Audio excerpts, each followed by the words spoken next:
Welcome to the program on Sunrise FM 96.1. We're glad to have you stay tuned to your darling station, Sunrise FM 96.1.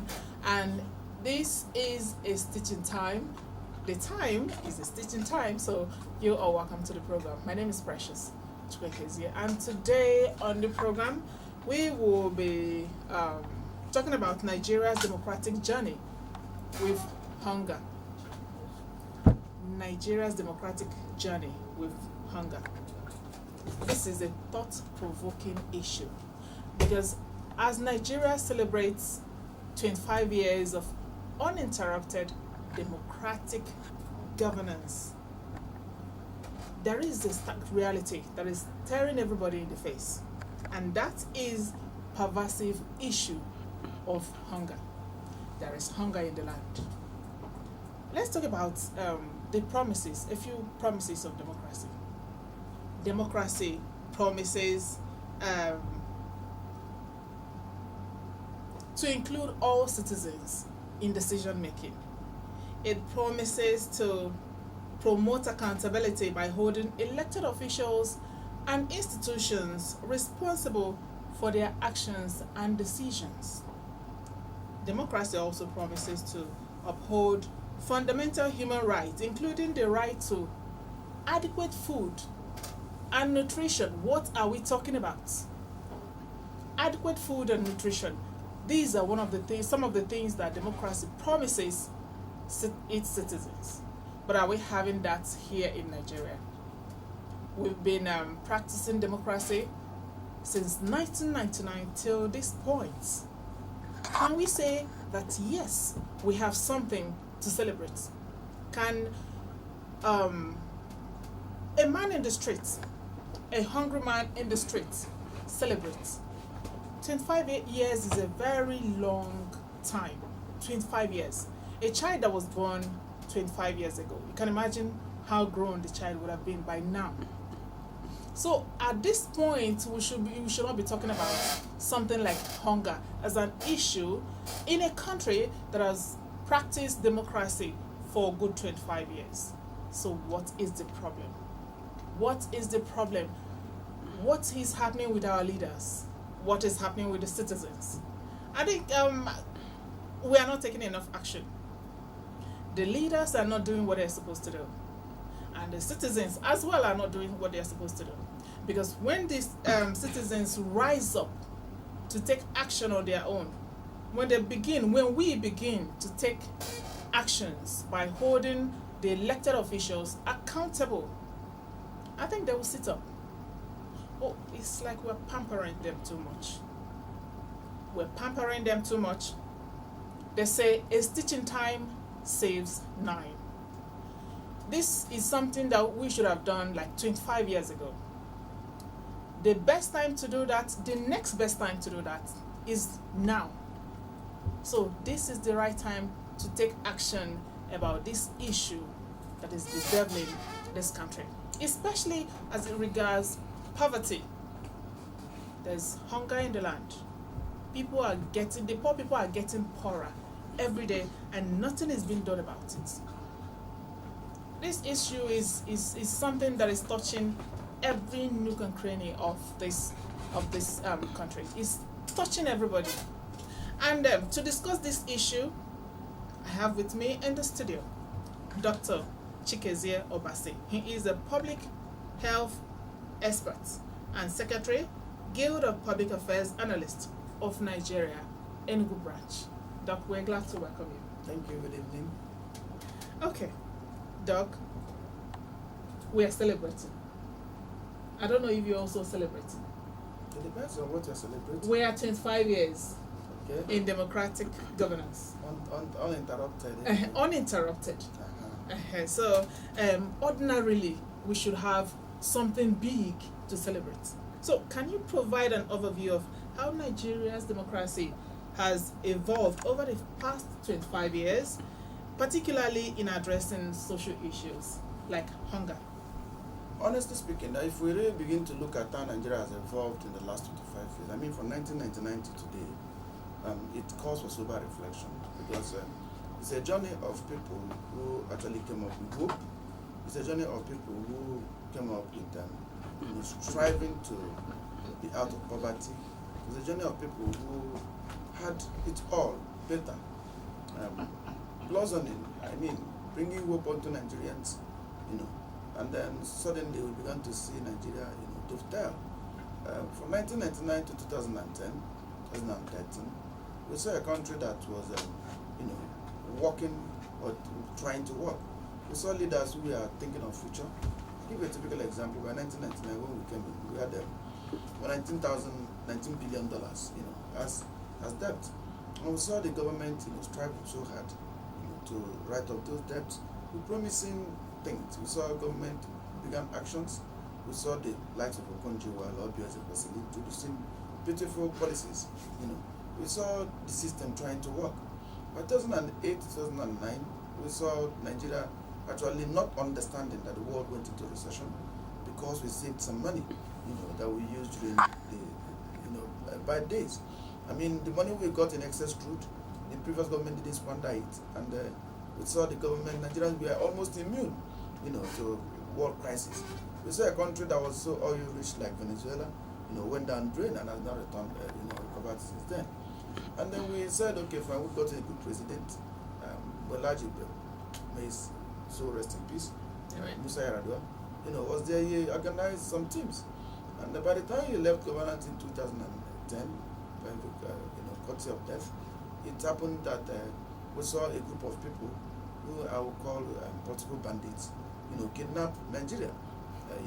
We saw a set of governors and the president or presidency who never cared about Nigeria, who never stamped their feet to say, let's do something right in Nigeria. We saw our electricity sector balkanized. We saw our excess crude account frittered away. We began to see ostentatious life, people living in, partying in yachts, people celebrating their birthday in air, people cruising, and then, all manner of things. Same thing we saw in between 1976 and 1980. We saw the country return back to its previous ostentatious living. And by the time Obasanjo Buhari came in 2015, we had a country that had some of the states, as much as 30 of the states, doing salaries. And then we began to hear that government gave a bailout. And then we began to go down. To date, we are still going down. Unfortunately, this is a country that exponentially, arithmetically, we've been adding in terms of population. We have a youthful population. We have people that are actually procreating actively. We have Nigerians who are ready to think. So you find that we are a sort of country that had a lot of good potentials, but have actually not lived up to it. We are today working so badly and backwardly to putting a lot of people more into poverty. Come to think of what we are actually earning. 2012, 2013, Nigerians were earning 18,000 naira minimum wage. And that 18,000 naira translated to around $100 per month. Now $100 per month to a minimum person translates to about $3 per day, which actually crosses the minimum poverty, United Nations poverty threshold of $2 per day. By 2018, we saw a Buhari who actually increased it to $30,000 naira per month, and that translated around $66. And then roughly, we saw a country that went down to just a little bit above $2 per day, and it's poverty. That's for those who are least workers in the day, factory workers and so on. And today, and these are people that actually the crisis of poverty actually inflicts severely. And today, we are seeing a country where the governors are actually working so hard, saying that they cannot even pay $60,000 naira a day. And so that 6,000 naira we're talking about, or 5,000, we should be looking at giving us around $46 per day per month. So by the time you do your arithmetic calculation, you'll be getting something less than $2 per day. So geometrically and progressively, we are seeing a country where politically, leadership-wise, we are gradually failing without asking ourselves what is the implication of what we are doing. So the poverty we are seeing today is a terrible one. Now, what do we see in terms of leadership and industrialization? We've seen actively a government that is more interested in living a ostentatious life. We've seen senators who are interested in riding multiple jeeps, better jeeps. We've seen a country that has been, ravaged with people frittering away with funds and then sending it abroad. We see people that are more interested in, building luxury houses, living in luxury apartments, than going into production. We've seen people who neglected the basics of production and even cannot even remember the simplest Maslow's hierarchy of needs, which involved, food and then safety and then housing and shelter first. And we do not remember that we are actually making our people to go back to barbarian era. We see a country who do not actually take cognizance of the fact that every day we are losing our resources. Our companies are leaving the country. We see SMEs and MMEs, folding. We've seen no new companies coming, and we see insecurity ravaging the nation, and still it's not ringing a bell to us. I mean, these are disasters, and that's why I say, what are we actually celebrating? That today we should be the set of people that were born 25 years ago, who ought to be leaders today, ought to be taking a sober reflection. They need to get into a class and ask themselves, if we continue in this trajectory, 25 years down the lane we are this bad, and 25 years today, 25 years tomorrow, where are we going to be? I'll give you a typical example. When I graduated as a medical doctor, I was able to use my savings to buy a 10-year old vehicle. Tokumbo. I was able to buy a 10-year Tokumbo vehicle as a house officer. My salary was able to do that. Today, I can tell you that same 10-year-old vehicle, a house officer, even having earned that salary for the next 5 years, cannot buy that vehicle. It is that bad.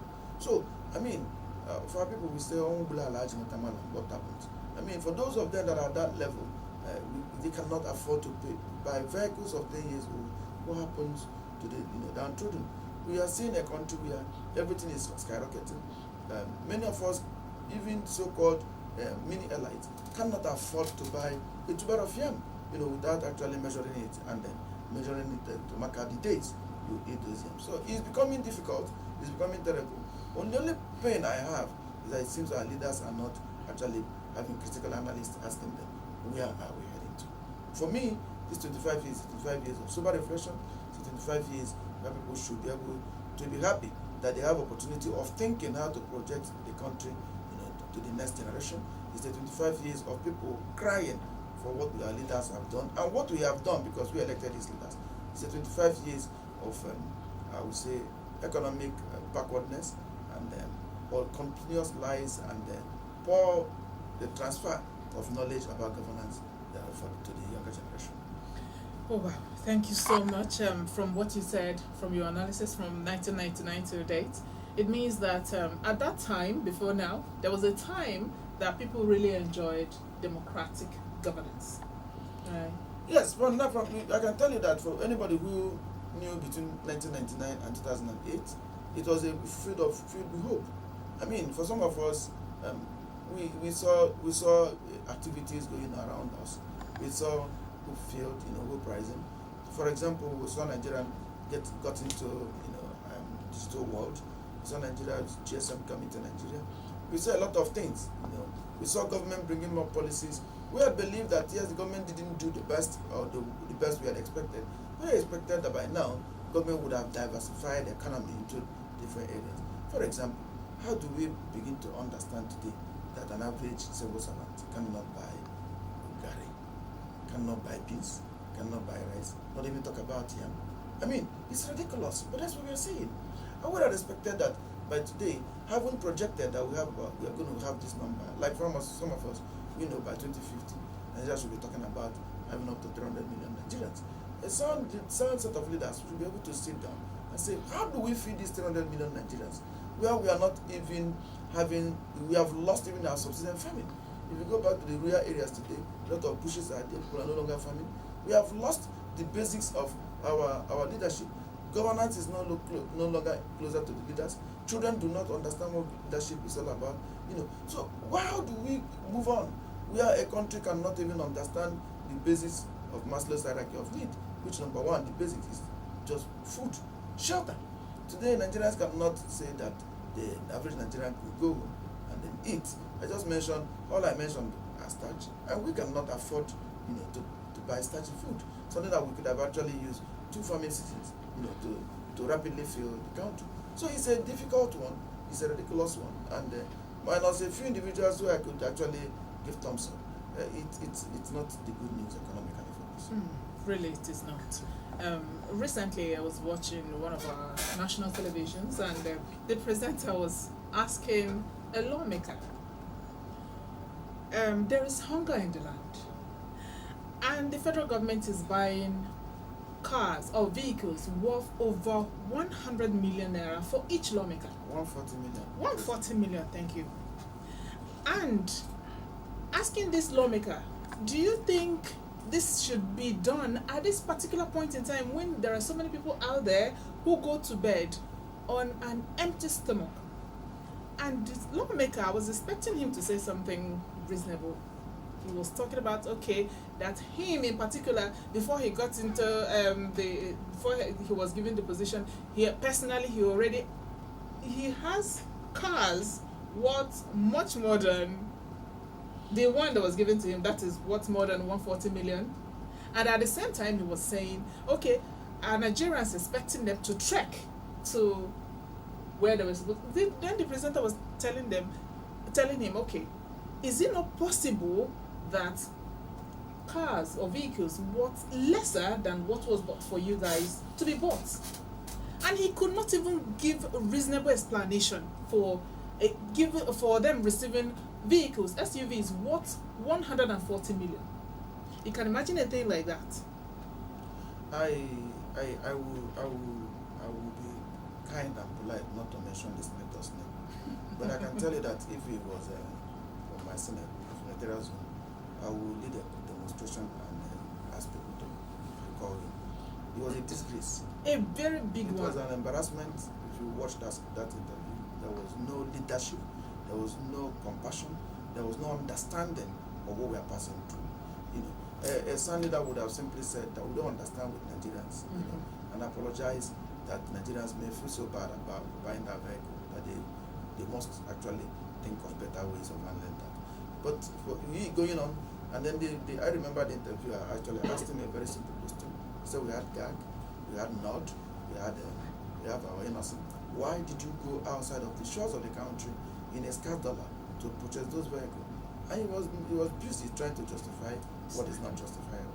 Unfortunately, that is what I've just told you. That we have poor leadership, you know, in our That is system. the high sense of High level of it's insensitivity. ridiculous. It's ridiculous, and that is what exactly we've seen that actually perpetuated the insecurity we have all over the country today.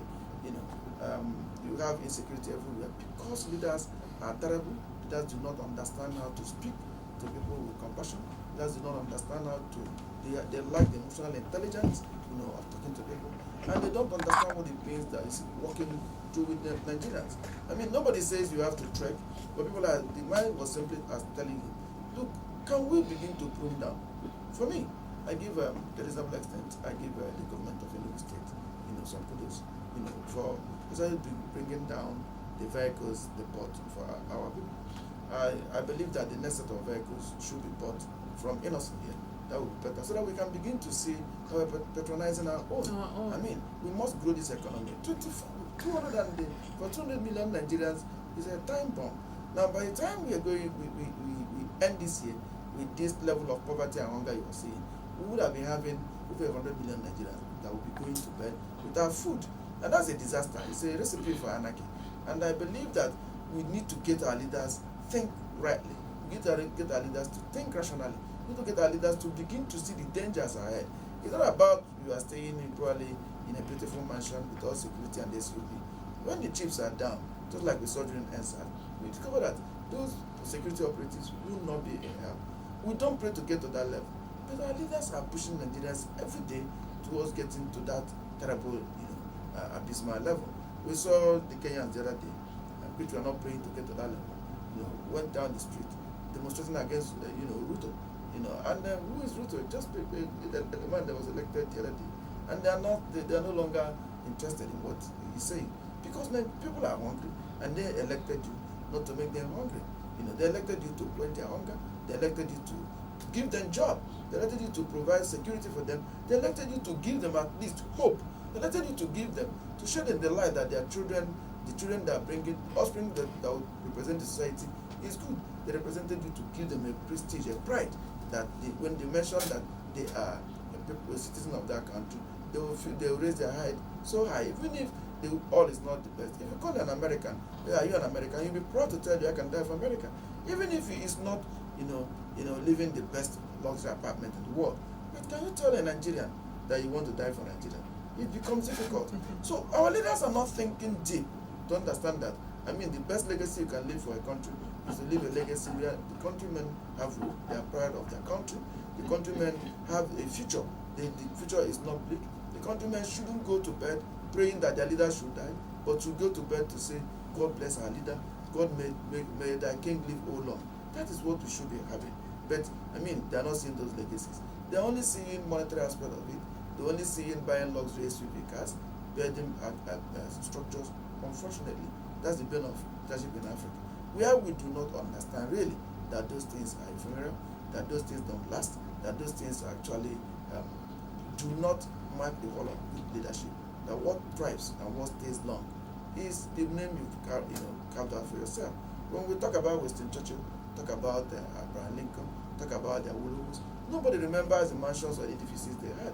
Those things actually must have gone down. But we remember that they provided quality leadership. Their legacies. You're right. Okay, now that we have this problem down here with us, we are now asking, what is the way forward? What are the measures that should be taken to mitigate these factors and then ensure more equitable access to food and nutrition? It's a very simple thing. I believe that hunger is the easiest thing a country can actually resolve, provided you have arable land like we have. We have about 70% of our land, very fertile. God has blessed us with 6 months of rain. God has equally blessed us that we can actually do irrigation farming. God has blessed us that we can have all the seasonal cropping, that we can actually have three rotations in a year. Something like corn, we can have corn twice. And God has blessed us with a whole lot of issues. So it's a very simple thing to have. First, what do you need to do? Be a motivational and transformational leader. Be a leader that talks to your people and let them captivate with them, talk to them, captivate them with your speech, talk to them that, look, there is hope. Give them that hope. And they'll walk through your talk. You don't talk without walking. You talk your walk. Walk your talk. Yes, you walk your talk. And talk your walk. Exactly. So you have to talk to people. You have to show them. I can tell you, the last administration showed us a very simple thing. It said a very simple thing, which we have to consume locally by rice. Nigerians resisted it. I went to Ebonyi State, and Governor Den Umahi insisted that if you are a commissioner, you are highly placed appointee, you must have where you cultivate rice. And in 2017, I was in Ebonyi State, and they gave us food. We decided to go for the white rice. Yes, so that I wanted to see if it was really a Abakaliki rice. And I ate it without, because I lived in Abakaliki, so I understand the taste of local rice very well. So I ate it without stew, and I understood clearly. I looked at the rice, I was so glad. And today, if not for Nigerian rice that was actually somewhat brought by the last administration, how would we have There would have been a big problem. Exactly. A bigger problem. So we have got a solution to a problem. We've tested it. It worked. So why don't we go to Abado? It pains me more that this current administration came in with Abado Evolution, And today, the so-called Abado Evolution had actually gone 3 times.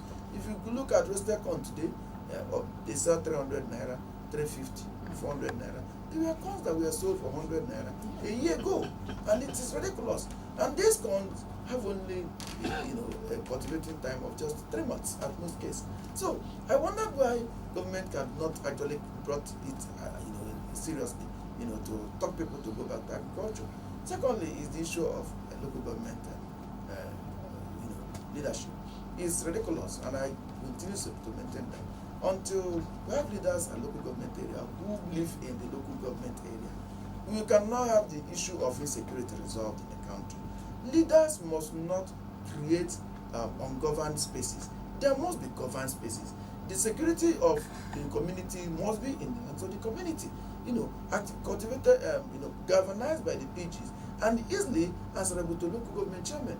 Then the governor should be able to send, a signal on how these things will work, so that once insecurity leaves our spaces, people can go back to their farms. You could actually begin to see government talk about how to get farms and how to evacuate goods. People will see that there is, prosperity in it. What do we have today? get to any point you see in Nigeria today, especially in the southeast, like you said, southeast here, any aggregation of points you see is what you see is a mini slum, creating a rooms where people will ride keke. Keke today is business. You see graduates, you see everybody riding keke. I mean, how does that translate to growth and empowerment nation? So we have lost agriculture, and for me, agriculture is the easiest way that can take away close to 60% of the population that are hungry and create job for them, and then create what I call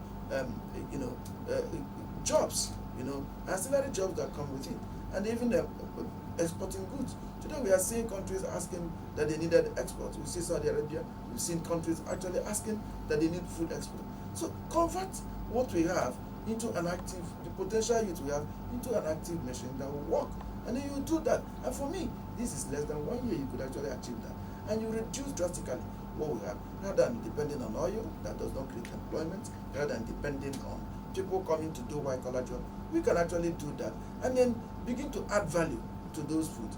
I don't see any reason why we should be importing apple into this country. It's ridiculous. I don't see any reason why we should be importing gari, rice, pepper into this country. I mean, it doesn't make sense. The countries of less than 30 million will be feeding countries of over 200 million. I mean, that is absolute nonsense. So our leaders need to do their thinking cap and understand that they should go back to the basis, and the basis simply is agriculture.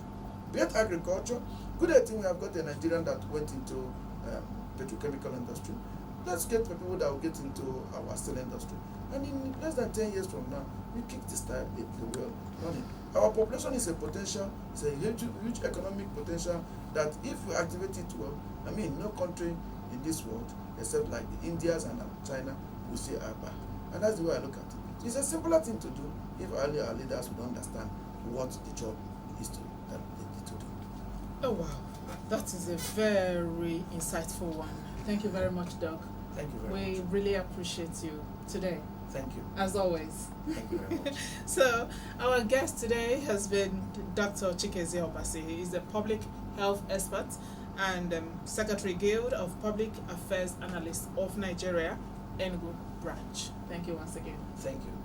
I am very sure that you've heard it, you've seen it. In case you don't know before, now you know that we need to take action. It is about time we take action. We've been keeping quiet for a very long time. It is time we begin to take hold our leaders responsible. We elected them into those offices, so let's hold them by their words. They need to do what they promised to do when they get into the office. That is one. Secondly, our guest today have said it more than 1,000 times here on this program that we need to go back to agriculture. At least it will put an end to this hunger. It will go a long way. Let's go back to agriculture. Even if you are not a full-time farmer, you can cultivate something by the backyard. There are things that you might not really need to buy. You can do vegetables, corn like you said, and other things. It will help. It will help you to reduce the number of things you buy in the market. And then you'll be able to buy those things that you don't have access to or that you don't plant by yourself. That way, the hunger will begin to reduce. And at a point, nobody will talk about hunger again. We are looking forward to a society in Nigeria that will say hunger was a thing or is a thing of the past. We are hoping and we are believing that it will happen sooner than we expect. On that note, we call it a day on today's edition of A Stitching Time, coming to you from Sunrise FM 96.1.